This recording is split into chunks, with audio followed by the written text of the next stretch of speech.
ಈ ವಿಡಿಯೋದಲ್ಲಿ ಭಾರತದ ಜನಗಣತಿ 2027 ಬಗ್ಗೆ ಸ್ವಯಂ ಜನಗಣತಿಯನ್ನು ನಾವೇ ಮಾಡ್ಕೊಳ್ಳೋದು ಹೇಗೆ ಅಂತಕ್ಕಂಥದ್ದನ್ನು ಇಲ್ಲಿ ನಾನು ತಿಳಿಸ್ತಾ ಇದ್ದೀನಿ. ತಾವೆಲ್ಲರೂ ಕೂಡ ಈ ಒಂದು ಲಿಂಕನ್ನು ಗಮನಿಸಿ. se.census.gov.in ಅನ್ನು ನೀವು ನಿಮ್ಮ ಗೂಗಲ್ ಸರ್ಚ್ನಲ್ಲಿ ಟೈಪ್ ಮಾಡಿದರೆ ಆ ಲಿಂಕ್ ಓಪನ್ ಆಗುತ್ತೆ. ಈಗಾಗಲೇ ಎಲ್ಲ ವಾಟ್ಸಪ್ಗಳದ್ದು ಕೂಡ ಆ ಲಿಂಕ್ ಬಂದಿರುತ್ತೆ. ತಾವು ಆ ಲಿಂಕನ್ನು ಮೇಲೆ ಒತ್ತಿದರೆ ಈ ಒಂದು ಪೋರ್ಟಲ್ಗೆ ಬರ್ತೀರಿ. ಸೆಲ್ಫ್ ಎನ್ಯುಮರೇಷನ್ ಲಾಗಿನ್ಗೆ ಬರ್ತೀರಿ. ತಾವೆಲ್ಲ ಗಮನಿಸ್ತಾ ಇದ್ದೀರಿ. ಅಲ್ಲಿ ಮೊದಲಿಗೆ ನಾವು ರಾಜ್ಯವನ್ನು ಆಯ್ಕೆ ಮಾಡಬೇಕು. ರಾಜ್ಯವನ್ನು ಆಯ್ಕೆ ಮಾಡಿ ಅಲ್ಲಿ ಕ್ಯಾಪ್ಚಾ ಇರುತ್ತೆ. ಸ್ವಲ್ಪ ಅಕ್ಷರಗಳನ್ನು ನೋಡಿ ನಾವು ಟೈಪ್ ಮಾಡಬೇಕಾಗತ್ತೆ. ಕ್ಯಾಪಿಟಲ್ ಮತ್ತು ಸ್ಮಾಲ್ ಇರುತ್ತೆ, ನಂಬರ್ಸಲ್ಲಿ ಬರುತ್ತೆ. ಅದನ್ನು ಟೈಪ್ ಮಾಡಬೇಕು. ಕ್ಯಾಪ್ಚಾವನ್ನು ಟೈಪ್ ಮಾಡಿದ ನಂತರ ವೆರಿಫೈ ಆ್ಯಂಡ್ ಪ್ರೊಸೀಡ್ ಅನ್ನೋದ್ರ ಮೇಲೆ ಕ್ಲಿಕ್ ಮಾಡಬೇಕು. ಈ ರೀತಿ ಪಾಪಪ್ ಮೆಸೇಜ್ ಬರುತ್ತೆ. ಜಸ್ಟ್ ನೋಡಿ ಅದನ್ನು ಗಮನಿಸಿ, ನೀವು ಅದನ್ನು ಓಕೆ ಕೊಡಬೇಕಷ್ಟೇ.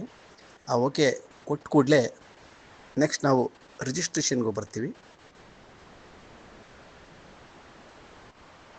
ಈ ರಿಜಿಸ್ಟ್ರೇಷನ್ ಬಂದ ಕೂಡಲೇ ಆ ಓನರ್ ಮನೆಯಲ್ಲಿ ನಾವು ಯಾರು ರಿಜಿಸ್ಟರ್ ಮಾಡ್ತಿದ್ವೋ ಅವರ ಹೆಸರನ್ನು ಹಾಕಬೇಕಾಗತ್ತೆ. ಇಂಗ್ಲೀಷ್ನಲ್ಲಿ ಅಥವಾ ಕನ್ನಡದಲ್ಲಿ ನೀವು ಹೆಸರನ್ನು ಅಲ್ಲಿ ಟೈಪ್ ಮಾಡ್ತೀರಿ. ಅಲ್ಲಿ ಏನು ರೆಡ್ ಮಾರ್ಕ್ ಇದೆಯಲ್ಲ ಅದು ಕಂಪಲ್ಸರಿ ನಾವು ಎಂಟ್ರಿ ಮಾಡಲೇಬೇಕು. ಮ್ಯಾಂಡೇಟ್ರಿ ಇರ್ತಕ್ಕಂಥದ್ದನ್ನು ಎಂಟ್ರಿ ಮಾಡ್ತೀರಿ. ನೇಮನ್ನು ಎಂಟ್ರಿ ಮಾಡಬೇಕು.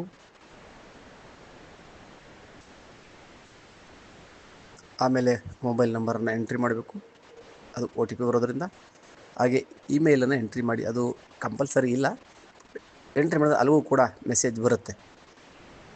ಸೊ ನೀವು ಇಮೇಲ್ ಐಡಿಯನ್ನು ಎಂಟ್ರಿ ಮಾಡಿದ ಕೂಡಲೇ ಮತ್ತೆ ಅಲ್ಲಿ ವೆರಿಫೈ ಆ್ಯಂಡ್ ಪ್ರೊಸೀಡ್ ಅಂತ ಬರುತ್ತೆ. ನೀವು ಅದರ ಮೇಲೆ ಕ್ಲಿಕ್ ಮಾಡಿದ್ರೆ ನೀವು ಒಳಪುಟಕ್ಕೆ ಎಲ್ಲ ಬರೋದಕ್ಕೆ ಮುಂಚೆ OTP ಬರುತ್ತೆ ನಿಮ್ಮ ಮೊಬೈಲಿಗೆ. ಈಗಾಗಲೇ ಅದು ನನ್ನ ಲ್ಯಾಂಗ್ವೇಜ್ ನಾನು ಸೆಟ್ ಮಾಡ್ಕೊಂಡಿದ್ದೆ ಕನ್ನಡಕ್ಕೆ. ಸೊ ನೀವು ಕೂಡ ಯಾವುದೇ ಭಾಷೆಗೆ ನೀವು ಸೆಟ್ ಮಾಡ್ಕೊಳ್ತೀರಿ. ತದನಂತರ OTPಯನ್ನು ಎಂಟ್ರಿ ಮಾಡಬೇಕಾಗುತ್ತೆ. ನಿಮ್ಮ ಮೊಬೈಲ್ಗೆ ಬಂದಿರುತ್ತೆ. ನೀವು ಈಗಾಗಲೇ ನಂಬರ್ ಕೊಟ್ಟಿರ್ತೀರಲ್ಲ, ಎಂಟ್ರಿ ಮಾಡಿರ್ತಕ್ಕಂಥ ಮೊಬೈಲ್ಗೆ OTP ಬರುತ್ತೆ. ಆ OTPಯನ್ನು ನೀವು ಎಂಟ್ರಿ ಮಾಡ್ತೀರಿ.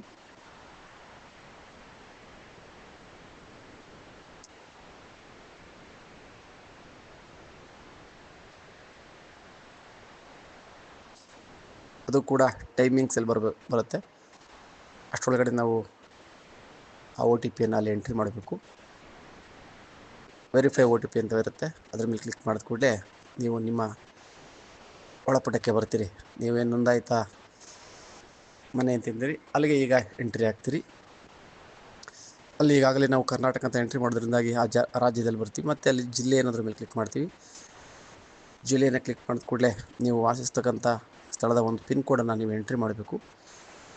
ಎಂಟ್ರಿ ಮಾಡಿದ ಕೂಡಲೇ ಆ ಪ್ರದೇಶದ ಒಂದಷ್ಟು ಡಿಫಾಲ್ಟ್ ಅಡ್ರೆಸ್ಗಳು ಅಲ್ಲಿ ಬಂದು ಸೇರಿಕೊಳ್ತವೆ.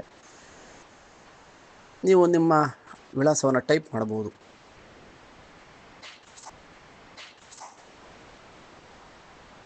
ಪ್ರತಿ ಸಾರಿ ನೀವು ಟೈಪ್ ಮಾಡಿದಾಗ ಒಂದು 4ರಷ್ಟು ಡಿಫಾಲ್ಟ್ ಅಡ್ರೆಸ್ಗಳು ಬರ್ತವೆ. ಯಾಕೆಂದರೆ ನೀವು ನಿಮ್ಮ ಸ್ಥಳವನ್ನೇ ಅಲ್ಲಿ ಆಯ್ಕೆ ಮಾಡಬೇಕಾಗತ್ತೆ. ಆ ಗೂಗಲ್ ಮ್ಯಾಪ್ ಏನಿದೆಯೋ ಅಲ್ಲಿ ನೀವು ಕರೆಕ್ಟಾಗಿ ನಿಮ್ಮ ಮನೆಯನ್ನು ಕೂರಿಸ್ಬೇಕಾಗತ್ತೆ. ಹಾಗಾಗಿ ನೀವು ಟೈಪ್ ಮಾಡ್ತೀರಿ. ಇದ್ದರೆ ಅದರ ಮೇಲೆ ಆಯ್ಕೆ ಮಾಡಬೇಕಾಗತ್ತೆ. ಆ ಗೂಗಲ್ ಮ್ಯಾಪ್ ಏನಿದೆಯೋ ಅಲ್ಲಿ ನೀವು ಕರೆಕ್ಟಾಗಿ ನಿಮ್ಮ ಮನೆಯನ್ನು ಕೂರಿಸ್ಬೇಕಾಗತ್ತೆ. ಹಾಗಾಗಿ ನೀವು ಟೈಪ್ ಮಾಡ್ತೀರಿ. ಇದ್ದರೆ ಅದರ ಮೇಲೆ ಕ್ಲಿಕ್ ಮಾಡ್ತೀರಿ. ಇವಾಗಲೇ ನೀವು ಪಿನ್ ಕೋಡನ್ನು ಹಾಕಿದ ಕೂಡಲೇ ಡಿಫಾಲ್ಟ್ ಇರುತ್ತೆ ನೋಡಿ. ಅಲ್ಲಿ ಡ್ರ್ಯಾಗ್ ಮಾಡ್ತಾ ಇದ್ದಾನೆ. ಆ ಡ್ರ್ಯಾಗ್ ಮಾಡಿದಾಗ ಯಾವುದೋ ಒಂದು ಪ್ಲೇಸಲ್ಲಿ ಕೂರ್ತಾ ಇದೆ. ಆ ಡ್ರ್ಯಾಗ್ ಮಾಡಿದಾಗ ಏನು ಆ ಮಾರ್ಕ್ ಇದೆಯಲ್ಲ ಆ ಗೂಗಲ್ ಮ್ಯಾಪ್, ಅದು ಕರೆಕ್ಟಾಗಿ ಬಂದು ನಿಮ್ಮ ಮನೆ ಹತ್ರ ಕೂರಿದ್ರೆ ಸರಿ. ಇಲ್ಲಾಂದರೆ ನೀವು ಯಾವುದ್ರ ಮೇಲೂ ನೀವು ಟಿಕ್ ಮಾಡಿಬಿಟ್ರೆ ಹುಡುಕಲಿಕ್ಕೆ ಕಷ್ಟ ಆಗುತ್ತೆ. ಮುಂದೆ ಗಣತಿದಾರರು ನಿಮ್ಮ ಮನೆಯನ್ನು ಹುಡುಕಿ ಬಂದಾಗ ಅದು ಕಷ್ಟ ಆಗ್ತದೆ. ಹಾಗಾಗಿ ನಿಮ್ಮ ಸರಿಯಾದ ಮನೆಯನ್ನು ನೀವು ಡ್ರ್ಯಾಗ್ ಮಾಡಿ ಕೂರಿಸ್ಬೇಕಾಗತ್ತೆ ನೋಡಿ. ನಾನು ಯಾವುದೋ ಸ್ಥಳವನ್ನು ಅಲ್ಲಿ ಡ್ರ್ಯಾಗ್ ಮಾಡ್ತಾ ಇದ್ದೇನೆ. ಸರಿ, ಮನೆಯನ್ನು ಹುಡುಕಿ ಬಂದಾಗ ಅದು ಕಷ್ಟ ಆಗ್ತದೆ. ಹಾಗಾಗಿ ನಿಮ್ಮ ಸರಿಯಾದ ಮನೆಯನ್ನು ನೀವು ಡ್ರ್ಯಾಗ್ ಮಾಡಿ ಕೂರಿಸ್ಬೇಕಾಗತ್ತೆ. ನೋಡಿ, ನಾನು ಯಾವುದೋ ಸ್ಥಳವನ್ನು ಅಲ್ಲಿ ಡ್ರ್ಯಾಗ್ ಮಾಡ್ತಾ ಇದ್ದೇನೆ, ಸರಿಯಾಗಿ ಅದು ಕೂರ್ತಾ ಇಲ್ಲ. ಅದರಲ್ಲಿ ಸ್ಥಳವನ್ನು ದೃಢೀಕರಿಸಿಂದ ಕೊಟ್ಟರೆ ಅದು ಓಕೆ ಕೊಟ್ಬಿಡುತ್ತೆ. ಆದರೆ ನಾನಿರುವ ಸ್ಥಳ ಅಥವಾ ನನ್ನ ಲೊಕೇಶನ್ ಏನಿದೆಯಲ್ಲ ಅದು ಸರಿಯಾಗಿ ನಾವು ಡ್ರ್ಯಾಗ್ ಮಾಡಬೇಕಾಗತ್ತೆ. ಹಾಗಾಗಿ ನಾನು ರಾಮನಗರದ ಮೇಲೆ ಅಲ್ಲಿ ಕ್ಲಿಕ್ ಮಾಡ್ತಾ ಡೈರೆಕ್ಟಾಗಿ ಅಲ್ಲಿಗೆ ನಾನು ಡ್ರ್ಯಾಗ್ ಮಾಡ್ಕೊಳ್ತಾ ಇದ್ದೀನಿ ಲೊಕೇಶನ್ಗೆ. ಈಗ ನಾನು ಸ್ಥಳವನ್ನು ದೃಢೀಕರಿಸ್ತೇನೆ. ನೋಡಿ, ಸಕ್ಸಸ್ ಆಯಿತು. ಈಗ ಉಳಿಸಿ ಮತ್ತು ಮುಂದೆ ಸಾಗಿ ಅಂತ ಬರುತ್ತೆ, ನೀವು ಅದರ ಮೇಲೆ ಕ್ಲಿಕ್ ಮಾಡ್ತೀರಿ. ಈಗ ಮತ್ತೊಮ್ಮೆ ದೃಢೀಕರಿಸಿ ಅಂತಕ್ಕಂಥ ಒಂದು ಪಾಪಪ್ ಮೆಸೇಜ್ ಬರುತ್ತೆ, ಅಲ್ಲೂ ಕೂಡ ನೀವು ನೋಡ್ಕೊಳ್ಬೋದು. ಹೌದು ಅನ್ನೋದ್ರ ಮೇಲೆ ನೀವು ಕ್ಲಿಕ್ ಮಾಡಿ ನಿಮ್ಮ ಅಡ್ರೆಸ್ ಕರೆಕ್ಟ್ ಕನ್ಫರ್ಮ್ ಮಾಡ್ಕೊಂಡ್ಮೇಲೆ ಬಂತು. ಈಗ ಸ್ಥಳದ ವಿವರ ಎಂಟ್ರಿ ಆದಮೇಲೆ ಈಗ ಎರಡನೇ ಹಂತಕ್ಕೆ ಬಂದ್ವಿ. ಇಲ್ಲಿ ನಮ್ಮ ಮನೆಯ ವಿಧಗಳನ್ನು ನಾವು ಎಂಟ್ರಿ ಮಾಡ್ಕೊಳ್ಬೇಕು.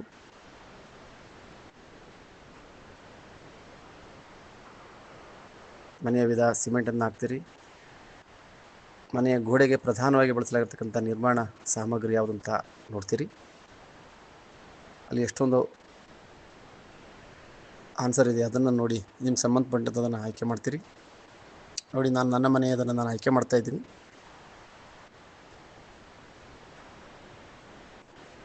ನಮ್ಮದು ಮೊಸಾಯಿಕ್ಸ್ ಮತ್ತು ಟೈಲ್ಸ್ ಮನೆ ಆಗಿರೋದನ್ನು ನಾನು ಅದರ ಮೇಲೆ ಕ್ಲಿಕ್ ಮಾಡ್ತಾ ಇದ್ದೀನಿ. ಹಾಗೆ ನಮ್ಮ ಮನೆಯನ್ನು ನಾವು ಕಾಂಕ್ರೀಟ್ನಿಂದ ಕಟ್ಟಿರೋದ್ರಿಂದ ನಾನು ಕಾಂಕ್ರೀಟ್ ಅಂತ ಹಾಕ್ತಾಯಿದ್ದೀನಿ. ಹಾಗೆ ಮೇಲ್ಛಾವಣಿಗೆ ಪ್ರಧಾನವಾಗಿ ಬಳಸಲಾಗಿರ್ತಕ್ಕಂಥ ನಿರ್ಮಾಣ ಸಾಮಗ್ರಿ ಅಂತ ಇದೆ, ಅದನ್ನು ಕೂಡ ನಾನು ಕಾಂಕ್ರೀಟ್ ಅನ್ನೋದ್ರ ಮೇಲೆ ಕ್ಲಿಕ್ ಮಾಡ್ತಾಯಿದ್ದೀನಿ. ಹಾಗೆ ಈ ಮನೆಯ ಸ್ಥಿತಿ ಉತ್ತಮ ಅಂತಿದೆ, ಅದರ ಮೇಲೆ ಕ್ಲಿಕ್ ಮಾಡ್ತಾಯಿದ್ದೀನಿ. ಸೊ ಮುಂದಿನ ಹಂತಕ್ಕೆ ಉಳಿಸಿ ಮತ್ತು ಮುಂದೆ ಸಾಗಿ ಅಂತ ಇದೆ, ಅದಕ್ಕೆ ಹೋಗ್ತಾಯಿದ್ದೀನಿ. ಮತ್ತೆ ಪಾಪ ಮೆಸೇಜ್ ಬರುತ್ತೆ, ಹೌದು. ಮುಂದಿನ ಹಂತ ಸಾಮಾನ್ಯ ಮಾಹಿತಿಯನ್ನು ತುಂಬ್ತಾ ಇದ್ದೀವಿ.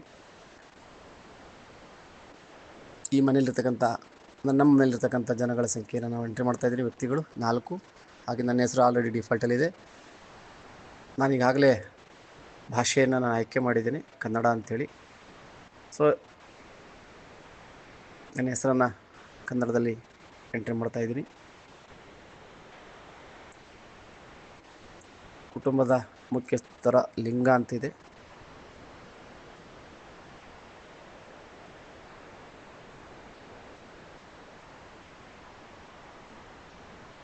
ಮುಖ್ಯಸ್ಥರ ಲಿಂಗವನ್ನು ಆಯ್ಕೆ ಮಾಡ್ತೀವಿ. ಪರಿಶಿಷ್ಟ ಜಾತಿ ಅಥವಾ ಪರಿಶಿಷ್ಟ ಪಂಗಡ ಅಥವಾ ಇತರೆ ಆಗಿದ್ದಲ್ಲಿ ನಾನು ಇತರೆಯನ್ನು ಕ್ಲಿಕ್ ಮಾಡ್ತಾಯಿದ್ದೀನಿ. ಮಾಲೀಕರ ಸ್ಥಾನಮಾನ ಅಂದರೆ ಸ್ವಂತ ಮನೆಯ ಬಾಡಿಗೆ ಮನೆ ಅಂತ ಇರುತ್ತೆ, ನಾನು ಸ್ವಂತದ್ರ ಮೇಲೆ ಆಯ್ಕೆ ಮಾಡ್ತಾಯಿದ್ದೀನಿ. ವಾಸದ ಕೊಠಡಿಗಳ ಸಂಖ್ಯೆ, ನಮಗೆ ಎಷ್ಟು ಮನೆ ಇದೆ ಸೊ ಅದನ್ನು ಆಯ್ಕೆ ಮಾಡ್ತಾಯಿದ್ದೀನಿ. 1 ಅಂತ ನಾನು 1ಅನ್ನು ಆಯ್ಕೆ ಮಾಡ್ತಾಯಿದ್ದೀನಿ. ಇದರಲ್ಲಿ ಒಟ್ಟು ಎಷ್ಟು ಜನ, ಎಷ್ಟು ದಂಪತಿಗಳು ಅಂದರೆ ಗಂಡ ಹೆಂಡತಿ ಈ ರೀತಿ ಎಷ್ಟು ಜನ ಇದ್ದಾರೆ ಅಂತಿದೆ. ಇಲ್ಲಿ ಒಂದೇನ ನಾನು ಒಂದು ಕುಟುಂಬ ಇರೋದರಿಂದ ನಮ್ಮದು 1ಅನ್ನು ಆಯ್ಕೆ ಮಾಡ್ತಾಯಿದ್ದೀನಿ. ಉಳಿಸಿ ಮತ್ತು ಮುಂದೆ ಹೋಗಿ ಅನ್ನೋದ್ರ ಮೇಲೆ ಕ್ಲಿಕ್ ಮಾಡಿ ಮತ್ತೆ ಪಾಪ ಮೆಸೇಜ್ ಬರುತ್ತೆ, ಹೌದು ಅನ್ನೋದ್ರ ಮೇಲೆ ಕ್ಲಿಕ್ ಮಾಡಿ ಮುಂದಕ್ಕೆ ಹೋಗ್ತೀವಿ. ಈಗ ಸೌಲಭ್ಯ ಏನಿದೆ ಈ ಮನೆಯಲ್ಲಿ ಅದನ್ನು ಎಂಟ್ರಿ ಮಾಡ್ತಾಯಿದ್ದೀವಿ. ಕುಡಿಯುವ ನೀರಿನ ಪ್ರಧಾನ ಮೂಲ ಅಂತ ಇದೆ. ಸೊ ಇಷ್ಟೊಂದು ಆನ್ಸರ್ಗಳಿದೆ, ಅದರಲ್ಲಿ ನಾನು ಕೊಳವೆ ಬಾವಿ ಬೋರ್ವೆಲ್ ಅಂತ ಇದೆ, ಅದನ್ನು ಹಾಕ್ತಾಯಿದ್ದೀನಿ. ಅಲ್ಲಿ ಯಾವುದಿದೆಯೋ ಲಭ್ಯತೆ ಅದನ್ನು ನೀವು ಹಾಕಬೇಕಾಗತ್ತೆ. ಕುಡಿಯುವ ನೀರಿನ ಮೂಲದ ಲಭ್ಯತೆ ಮನೆ ಒಳಗಿದೆಯಾ, ಆವರಣದ ಒಳಗೆ ಏನಾದರೂ ಮೇಲೆ ನಾನು ಕ್ಲಿಕ್ ಮಾಡ್ತಾಯಿದ್ದೀನಿ. ಬೆಳಕಿನ ಪ್ರಧಾನ ಮೂಲ ಅಂತ ಇದೆ, ನಾವು ಎಲ್ಲರೂ ವಿದ್ಯುತ್ ಶಕ್ತಿನ ಬಳಸ್ತಾ ಇದ್ದೀವಿ. ಸೊ ನಾನು ಅದನ್ನೇ ಹಾಕ್ತಾಯಿದ್ದೀನಿ. ಅದು ಸ್ವಲ್ಪ ನೋಡ್ಕೋಬೋದು ನೀವು, ಅದ್ರ ಮೇಲೆ ಕ್ಲಿಕ್ ಮಾಡಿದ್ರೆ ಏನೇನು ಎಂಟ್ರಿ ಮಾಡಬೇಕಂತ ಇರುತ್ತೆ. ಸೊ ಪ್ರಧಾನವಾಗಿ ಬಳಸ್ತಾ ಇರ್ತಕ್ಕಂಥದ್ದು ವಿದ್ಯುತ್ ಶಕ್ತಿ. ಶೌಚಾಲಯದ ಲಭ್ಯತೆ ಅಂತ ಇದೆ, ಅದು ಪ್ರತ್ಯೇಕವಾಗಿದೆಯಾ, ಕುಟುಂಬಕ್ಕೆ ಒಂದು ಹಂಚಿಕೆ ಮಾಡಿದ್ದೀವಿ ಆ ಥರಂಥ ಸಾರ್ವಜನಿಕ ಶೌಚಾಲಯ ಇದೆಲ್ಲ ಇರ್ತದೆ. ಸೊ ಹಾಗಾಗಿ ನಾನು ಗಮನಿಸಿ ಎಂಟ್ರಿ ಮಾಡ್ತಾಯಿದ್ದೀನಿ. ಒಳಚರಂಡಿ ವ್ಯವಸ್ಥೆಯನ್ನು ನಾನು ಎಂಟ್ರಿ ಮಾಡ್ತಾಯಿದ್ದೀನಿ.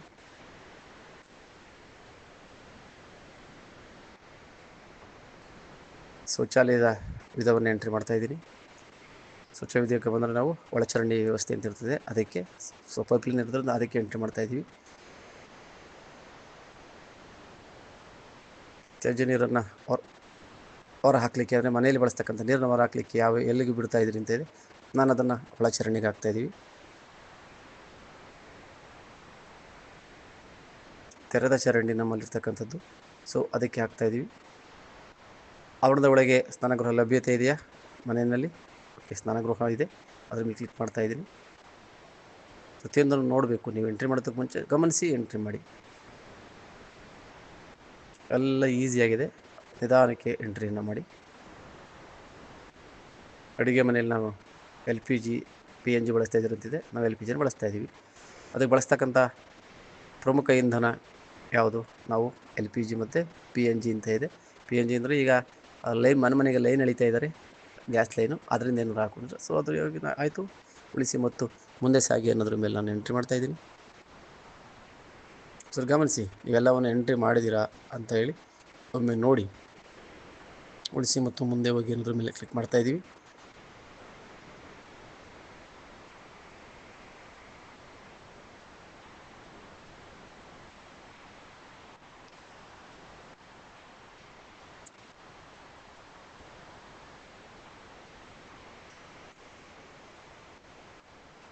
ಉಳಿಸಿ ಮತ್ತು ಮುಂದೆ ಸಾಗಿ. ಸೊ ಇಲ್ಲೂ ಕೂಡ ಪಾಪಪ್ ಮೆಸೇಜ್ ಬರುತ್ತೆ. ಅದ್ರ ಮೇಲೆ ಕ್ಲಿಕ್ ಮಾಡಿದ್ರೆ ಸೊ ನೆಕ್ಸ್ಟು ಇನ್ನು ಸ್ವತ್ತುಗಳ ಬಗ್ಗೆ ಬರುತ್ತೆ. ಅಂದರೆ ಚರಾಸ್ತಿಗಳನ್ನು ನಾವು ಎಂಟ್ರಿ ಮಾಡಬೇಕು. ರೇಡಿಯೋ ಟ್ರಾನ್ಸಿಸ್ಟರ್ ಅಂತ ಇದೆ. ಸಾಮಾನ್ಯವಾಗಿ ನಾವು ಮೊಬೈಲ್ ಬಳಸ್ತಾ ಇದ್ದೀವಿ, ಮೊಬೈಲ್ ಸ್ಮಾರ್ಟ್ಫೋನನ್ನು ಅದನ್ನು ಎಂಟ್ರಿ ಮಾಡ್ತಾಯಿದ್ದೀವಿ.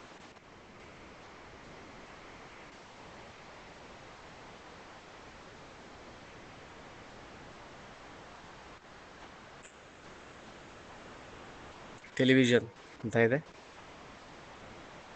ನಾವು ಅದನ್ನು ಡಿಶ್ ಕೇಬಲ್ ಅನ್ನೋದನ್ನು ಎಂಟ್ರಿ ಮಾಡ್ತಾಯಿದ್ದೀವಿ. ನಮ್ಮಲ್ಲಿ ಡಿಶ್ ಇರೋದ್ರಿಂದ ನಾವು DTH ಮೇಲೆ ಎಂಟ್ರಿ ಮಾಡ್ತಾಯಿದ್ದೀನಿ. ಮನೆಯಲ್ಲಿ ನಮಗೆ ಇಂಟರ್ನೆಟ್ ಇರೋದ್ರಿಂದ ನಾನು ಇಂಟರ್ನೆಟ್ಟನ್ನು ಆಯ್ಕೆ ಮಾಡ್ತಾಯಿದ್ದೀನಿ. ಮನೇಲಿ ಕಂಪ್ಯೂಟರು ಇದೆ, ಎಂಟ್ರಿ ಮಾಡ್ತಾಯಿದ್ದೀನಿ. ಹಾಗಾಗಿ ಮನೆಯಲ್ಲಿ ನಿಮಗೆ ಟೆಲಿಫೋನ್ ಮತ್ತು ಸ್ಮಾರ್ಟ್ಫೋನ್ ಎರಡೂ ಇದೆ. ಎರಡೂ ಇದ್ದರೆ ಎರಡನ್ನೂ ನೀವು ಎಂಟ್ರಿ ಮಾಡಿ. ನಮ್ಮ ಮನೆಯಲ್ಲಿ ಎರಡೂ ಇರೋದ್ರಿಂದ ನಾನು ಎರಡನ್ನೂ ಎಂಟ್ರಿ ಮಾಡ್ತಾಯಿದ್ದೀನಿ. ಎರಡೂ ಇದ್ದಲ್ಲಿ ಎಂಟ್ರಿ ಮಾಡ್ತಾಯಿದ್ದೀನಿ. ಮನೆಯಲ್ಲಿ ಬೈಸಿಕಲ್ ಅಥವಾ ಮೋಟಾರ್ ಸೈಕಲ್ ಅಂತ ಇದ್ದರೆ ನೀವು ಮನೆಯಲ್ಲಿ ಏನಿದೆಯೋ ಅದನ್ನು ಎಂಟ್ರಿ ಮಾಡಿ. ನನ್ನ ಮನೆಯಲ್ಲಿ ಎರಡೂ ಇರೋದ್ರಿಂದ ನಾನು ಎರಡನ್ನೂ ಎಂಟ್ರಿ ಮಾಡ್ತಾಯಿದ್ದೀನಿ.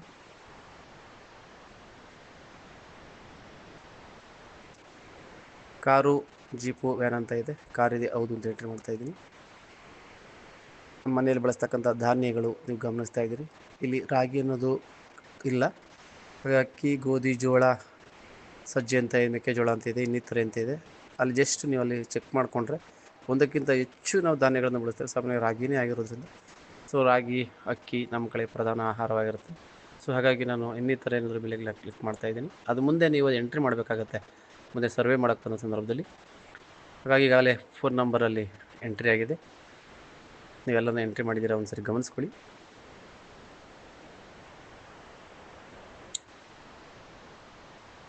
ಉಳಿಸಿ ಮತ್ತು ಮುಂದೆ ಸಾಗೋದ್ರಲ್ಲಿ ಕ್ಲಿಕ್ ಮಾಡ್ತಾಯಿದ್ದೀನಿ. ಸೊ ನಾನು ಈಗ ಸೇವ್ ಮಾಡ್ತಾಯಿದ್ದೀನಿ, ಮುಂದೆ ಹೋಗ್ತಾಯಿದ್ದೀನಿ. ಮತ್ತು ಪಾಪ್ ಮೆಸೇಜ್ ಅವರು ಕ್ಲಿಕ್ ಮಾಡಿದೆ.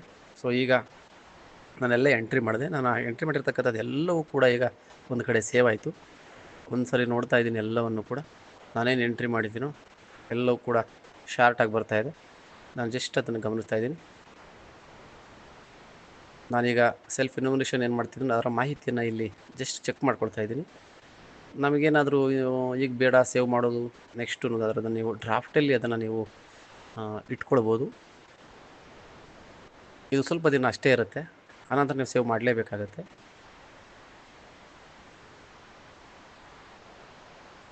ನನಗೆ ಖುಷಿ ಇದೆ ನಾನು ಎಂಟ್ರಿ ಮಾಡಿರ್ತಕ್ಕಂಥದ್ದು, ಹಾಗಾಗಿ ನಾನು ಡ್ರಾಫ್ಟನ್ನು ಇಟ್ಕೊಳ್ಳೋದಿಲ್ಲ.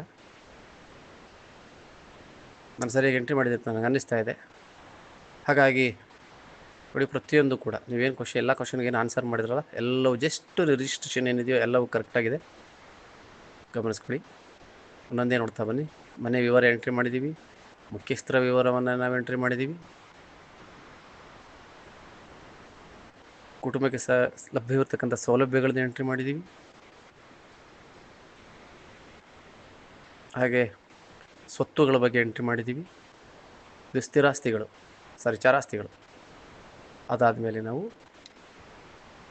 ಅದನ್ನು ಡ್ರಾಫ್ಟಾಗಿ ಉಳಿಸಿನದ್ರ ಮೇಲೆ ಕ್ಲಿಕ್ ಮಾಡ್ಬೋದು. ನೋಡಿ ಎಷ್ಟು ದಿನದವರೆಗೆ ಇರುತ್ತೆ, 15/4 ಸರಿಸುಮಾರು ಒಂದು 12-3 ದಿನವರೆಗೂ ಇರುತ್ತೆ ಅಲ್ಲಿ. ಆನಂತರ ನೀವು ಅದನ್ನು ಪೂರ್ಣಗೊಳಿಸಬೇಕು.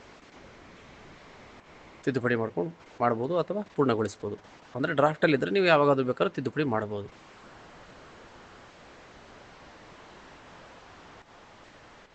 ಈಗ ದೃಢೀಕರಿಸಿ ಮತ್ತು ಸಲ್ಲಿಸಿ ಹೋದರೆ ನೀವು ಮತ್ತೆ ಅದನ್ನು ಎಡಿಟ್ ಮಾಡಲಿಕ್ಕೆ ಆಗೋದಿಲ್ಲ, ಫೈನಲ್ ಸಬ್ಮಿಷನ್ ಆಗಿಬಿಡುತ್ತೆ. ದೃಢೀಕರಿಸಿ ಮತ್ತು ಸಲ್ಲಿಸಿ ಅನ್ನೋದ್ರ ಮೇಲೆ ನಾನು ಕ್ಲಿಕ್ ಮಾಡ್ತಾ ಇದ್ದೀನಿ. ಯಾಕೆಂದರೆ ನಾನು ಈಗಾಗಲೇ ಮಾಹಿತಿ ಎಲ್ಲ ಕರೆಕ್ಟ್ ಇದೆ ಅಂತ ಅನಿಸಿದೆ ನನಗೆ. ನಾನು ಅದರ ಮೇಲೆ ಕ್ಲಿಕ್ ಮಾಡ್ತಾ ಇದ್ದೀನಿ.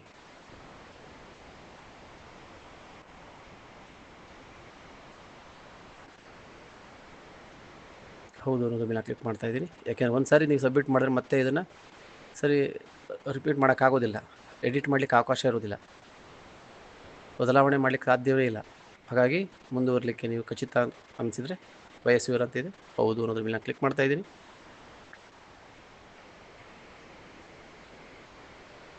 ಸೊ ನಾನೀಗ ಸಬ್ಮಿಟ್ ಮಾಡಿದೆ. ನನಗೊಂದು ಸೆಲ್ಫ್ ಇನ್ಫಾರ್ಮೇಷನ್ ID ಬಂತು ನನಗೆ. ನೋಡಿ, ಇದು ನಮ್ಮ ಮೊಬೈಲ್ಗೂ ಕೂಡ ಮೆಸೇಜ್ ಹೋಗಿರುತ್ತೆ. ಇದನ್ನು ನಾವು ಇಟ್ಕೊಂಡು ಈಗ ನಮ್ಮ ಮನೆಗಳಿಗೆ ನಮ್ಮ ಗಣತಿದಾರರು ಬರ್ತಾರೆ, ನಮ್ಮ ಶಿಕ್ಷಕರುಗಳು, ಅವರಿಗೆ ಈ ನಂಬರನ್ನು ಕೊಡಬೇಕಾಗತ್ತೆ. ಅವರು ಇದು ನಾವೇ ಮಾಡಿಕೊಟ್ರೆ ಅವ್ರಿಗೆ ಸುಲಭ ಆಗ್ತದೆ, ಇಲ್ಲಾಂದರೆ ಅವರೇ ಈ ಕೆಲಸವನ್ನು ಮಾಡ್ಕೊಳ್ತಾರೆ. ಪ್ರತಿ ಮನೆಯ ನೋಂದಣಿಯ ಸಂಖ್ಯೆ ಇದು. ಹಾಗಾಗಿ ನಾವು ಸುಲಭ ಮಾಡಿಕೊಡೋಣ.